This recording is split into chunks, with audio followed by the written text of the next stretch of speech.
Welcome to Not Milk Never Milk. Subscribe if you're lactose intolerant. You start by confirming prerequisites: Azure subscription, Purview account, and permissions. Next, register a data source, storage, or SQL, so Purview can connect.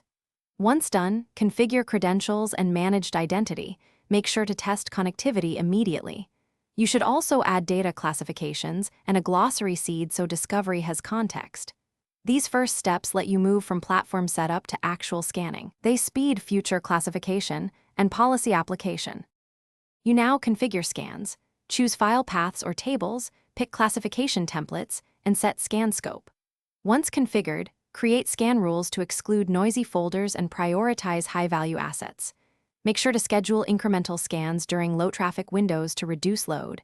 You can always run an on-demand full scan. While scans run, map detected sensitive items to your glossary and assign stewardship, because that link is how governance becomes actionable. Finish by applying access policies and granting role-based stewardship so users can act on findings. Then review lineage and activity logs to verify classification and flow. This helps you validate governance. If issues appear, start troubleshooting. Check service principal credentials, network firewall rules, and RBAC assignments. Rerun a targeted scan after fixes.